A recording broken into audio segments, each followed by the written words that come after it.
बात है 6 जुलाई 2017 कानपुर की। पुलिस स्टेशन में फोन आता है। मेरी लड़की 7वीं मंजिल से गिरी है। मुझे उसकी लाश मिली है। जगह है प्रेम प्रकाश कॉलोनी। फोन था कागज व्यापारी पदम अग्रवाल का। मामला हाई प्रोफाइल था। खबर मिलते ही थाने में अफरा तफरी का माहौल छा गया। पुलिस अधिकारियों की जीपें लगातार वहां पहुंचने लगी।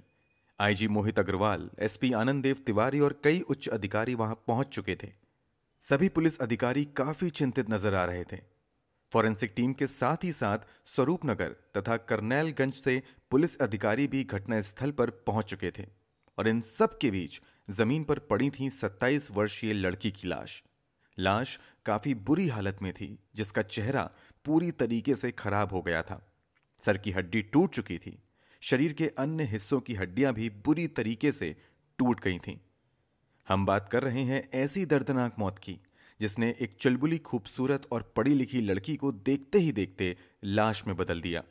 उसे ये मौत जन्मदिन पर सरप्राइज गिफ्ट की तरह मिली थी। क्या ये एक हादसा था या एक प्री प्लान्ड मर्डर?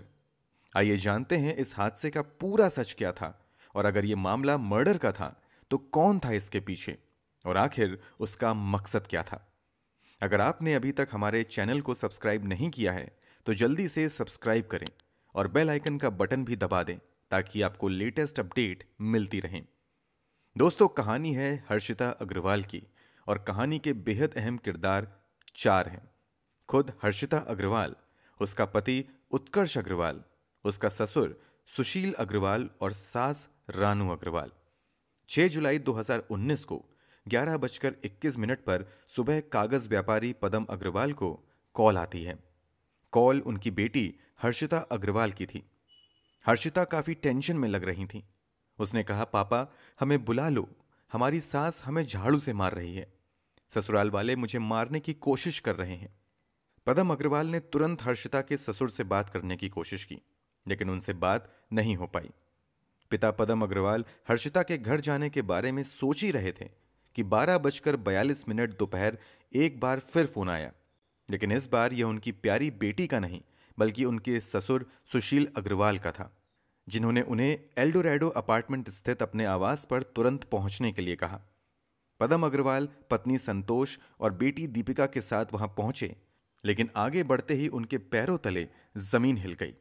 सामने पड़ी थी हर्षिता की लाश। हर्षिता के ससुराल वालों ने इस हादसे को आत्महत्या का मामला बताया। पुलिस ने कड़ाई से जांच पड़ताल शुरू कर दी और जांच पड़ताल के बाद पुलिस ने ऐसा सनसनीखेज सच खोज निकाला जिसे सुनकर आपका दिल दहल जाएगा। दोस्तों, अपराधी कैसा भी हो, वो बच नहीं सकता। पदम अग्रवाल अपने परिवार के साथ सरोजनी नगर क्षेत्र के मूर्ति विहार में रहते थे। उनके परिवार में पत्नी संतोष के अलावा 2 खूबसूरत और पढ़ी लिखी बेटियां भी थीं। बड़ी बेटी दीपिका, जिसकी शादी हो चुकी थी और वो अपने परिवार में काफी खुश थी, और दूसरी लाडली छोटी बेटी हर्षिता, जिसका जन्म 7 जुलाई 1991 को रविवार के दिन हुआ था। उसे फोटोग्राफी का बहुत शौक था और वो इसमें अपना करियर बनाना चाहती थी। इसलिए उसने बंबई के एक कॉलेज में एनिमेशन में ग्रेजुएशन किया और वापस आ गई। खाली बैठना उसे बिल्कुल पसंद नहीं था, इसलिए ग्रेजुएशन के बाद वह वहीं के एक स्कूल डीएसपी कल्याणपुर में पढ़ाने लगी। लेकिन पिता पदम अग्रवाल जल्द से जल्द अपनी लाडली बेटी को भी ससुराल भेजना चाहते थे, जहां उसे बड़ी बेटी दीपिका की तरह उसे भी मायके जैसा ही भरपूर प्यार मिल सके। लेकिन उन्हें कोई लड़का पसंद नहीं आ रहा था। काफी कोशिशों के बाद उन्हें कानपुर का ही एक लड़का उत्कर्ष अग्रवाल पसंद आ गया। उत्कर्ष के पिता सुशील अग्रवाल की फिलामेंट्स प्राइवेट लिमिटेड नाम से पॉलिएस्टर धागे बनाने की फैक्ट्री थी और वे कानपुर के कोना थाना क्षेत्र में एल्डोराडो अपार्टमेंट के एक फ्लैट में रहते थे। उनके परिवार में उनकी पत्नी रानी अग्रवाल के अलावा उनके 2 बच्चे, बेटा उत्कर्ष और बेटी परिधि थे। उत्कर्ष के पिता का अच्छा खासा व्यापार था और उस पर किसी तरह की कोई खास जिम्मेदारी भी नहीं थी। पदम अग्रवाल को यह रिश्ता पसंद आ गया। हर्षिता की मां उत्कर्ष की मां रानू अग्रवाल को पहले से ही जानती थी। लोग उन्हें काफी तेज तर्रार कहते थे, लेकिन हर्षिता की मां ने सोचा, हर पढ़ी लिखी औरत को लोग ऐसा ही बोलते हैं, और बात आई गई हो गई। जल्दी ही कानपुर की 25 साल की इस खूबसूरत पढ़ी लिखी लड़की हर्षिता ने हैंडसम उत्कर्ष से शादी के लिए हां कर दी। बिना देर किए दोनों परिवारों ने 24 जनवरी 2017 ओरछा रिजॉर्ट में इनकी डेस्टिनेशन वेडिंग प्लान की। इस शादी में कानपुर शहर के उद्योगपतियों के अलावा अनेक जानी मानी हस्तियां शामिल हुई थीं। शादी हंसी खुशी संपन्न हो गई, लेकिन हैरानी की बात यह थी कि दूल्हे का परिवार शादी से जुड़े हर खर्चे का पेमेंट लड़की वालों के ऊपर डाल रहे थे, बल्कि अपने खर्चों के बिल भी उन्होंने दुल्हन के परिवार को दे दिए थे। यह सब पद्म अग्रवाल और उनकी पत्नी संतोष को अजीब तो लगा, पर बेटी की खुशी देखकर उन्होंने कुछ नहीं कहा। इस शादी पर लगभग 40 से 45 लाख का खर्चा हो गया, पर यह तो शुरुआत थी। शादी के मात्र 6 महीने बाद हर्षिता के ससुराल वालों ने पैसे की मांग की। उन्होंने हर्षिता से कहा, फैक्ट्री की इन मशीनों के लोन को चुकाने के लिए तुम अपने पापा से 2 करोड़ रुपए लेके आओ। ये तुम्हारी जिम्मेदारी है। वैसे भी तुम्हारे पापा के पास बहुत पैसा है।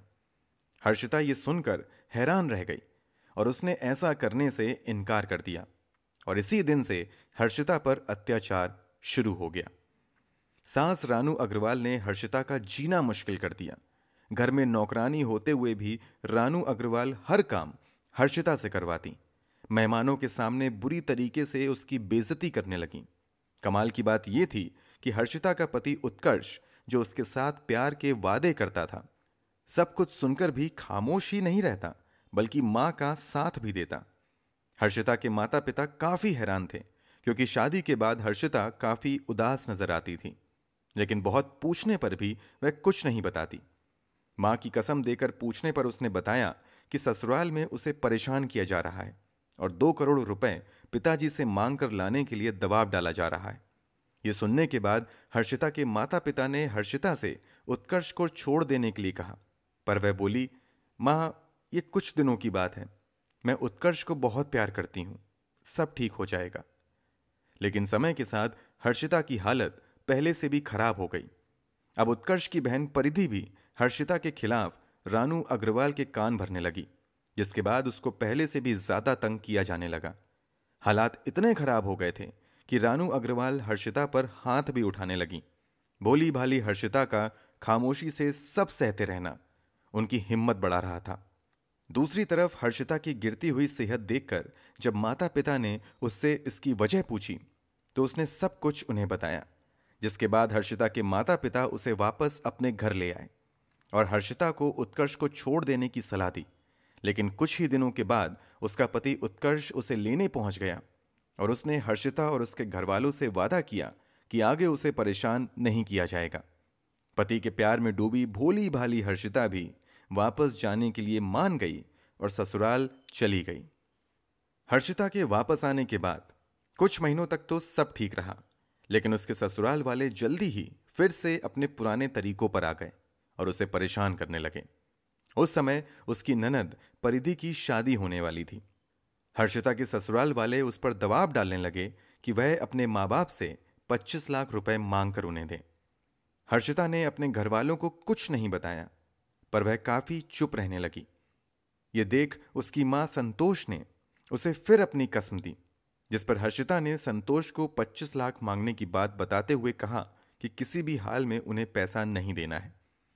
8 मार्च 2019 को हर्षिता की ननद परिधि की शादी हो गई, और क्योंकि उन्हें हर्षिता के परिवार से पैसे नहीं मिले थे, हर्षिता की सास रानू अग्रवाल ने हर्षिता को तंग करना शुरू कर दिया। यहां तक कि उन्होंने हर्षिता से कहा, मैं नौकरानी को 8,000 रुपए देती हूं और तुम बिस्तर पर लेटी रहती हो। यहां रहना है तो काम करने होंगे। मुंह में चांदी का चम्मच लेकर पैदा हुई एक लड़की, जो अपने घर एक रानी की तरह रहती थी, उसे अपने ससुराल में एक नौकरानी से भी बुरा जीवन जीने के लिए मजबूर किया गया। उसे घर के ऐसे छोटे मोटे काम जो नौकर चाकर भी नहीं करते, करने के लिए दबाव डाला जाने लगा। इसके साथ ही उसकी सास आए दिन उस पर हाथ उठाने लगी, यहां तक कि अब हर्षिता को उसके अपने खर्चों के लिए भी पैसा नहीं दिया जाने लगा। हर्षिता के पिता हर्षिता का हाल देख काफी दुखी थे।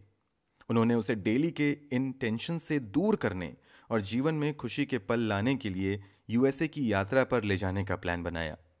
उन्होंने अपने दोनों बेटियों को दामादों के साथ यूएसए घूमने भेजा और साथ में खुद भी गए। उन्हें लगा शायद इससे बेटी के जीवन में कुछ चेंज आएगा। 15 जून को वे लोग वापस भारत लौट कर आए। हर्षिता ने कुछ दिनों तक कोई शिकायत नहीं की।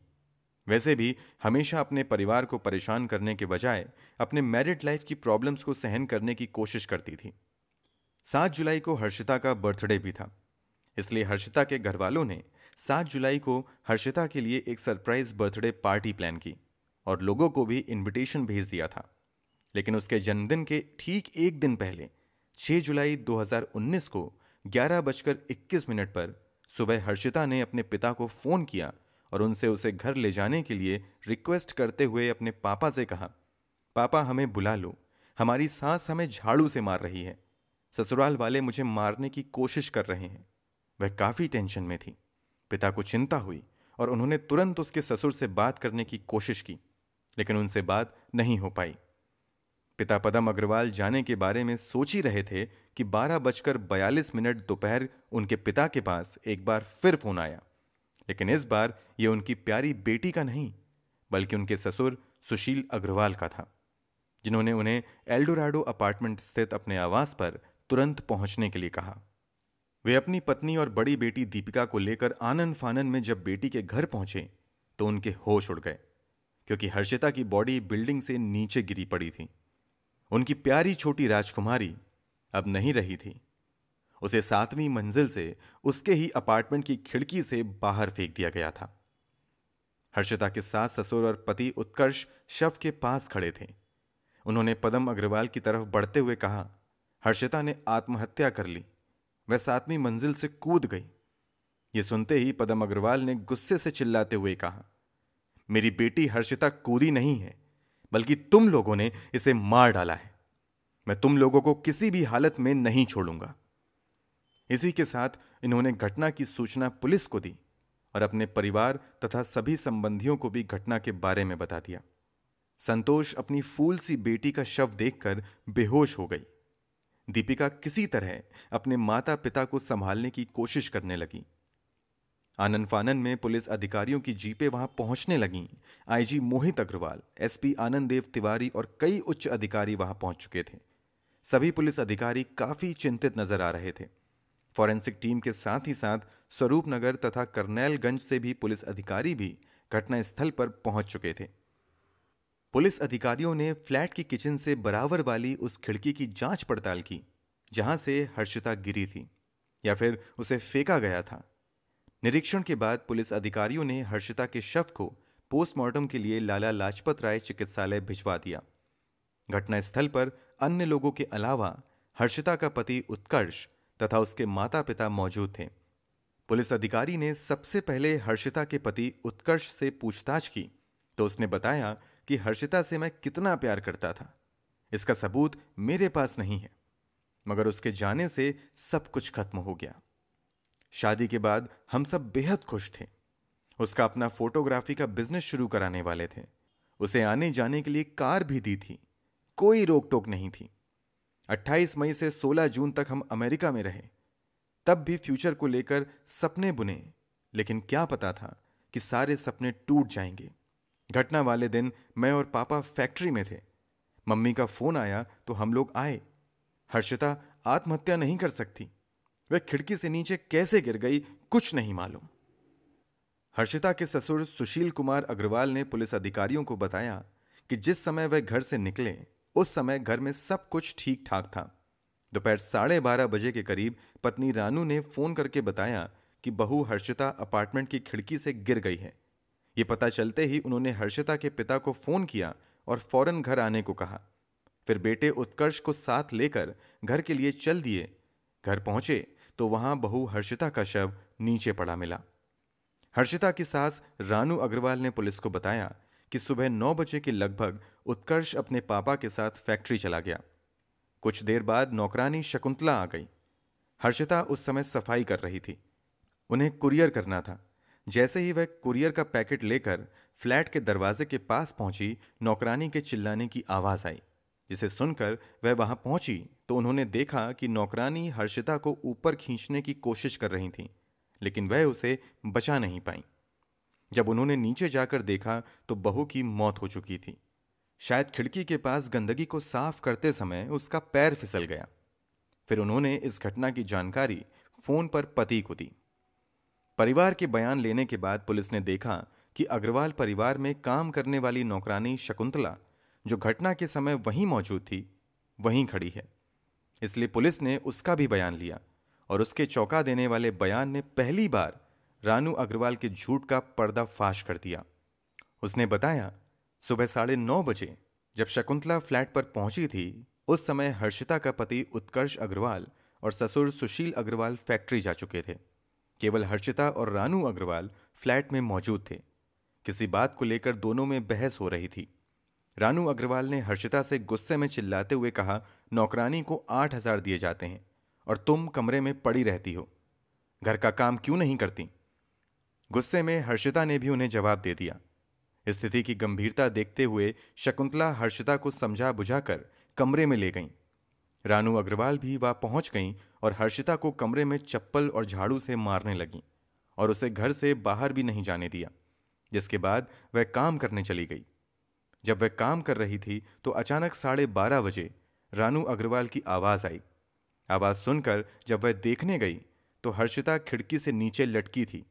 नौकरानी ने उसे ऊपर खींचने की कोशिश की लेकिन सफल नहीं हो पाई। इस दौरान रानू अग्रवाल दर्शक की तरह वहां पीछे खड़ी रही। उन्होंने कोई मदद तक नहीं की। नौकरानी शकुंतला के बयानों के बाद थाना प्रभारी ने पुलिस अधिकारियों के आदेश पर रानू अग्रवाल को महिला पुलिस के सहयोग से हिरासत में ले लिया। जल्दी ही पुलिस के हाथ एक और पुख्ता सबूत के रूप में एक सीसीटीवी फुटेज आया, जिसमें हर्षिता की सास रानू अग्रवाल बहू की लाश के पास पहुंची, फिर अपने पति को फोन किया और बोली, शी इज फिनिश्ड, खिड़की से नीचे कूद गई है।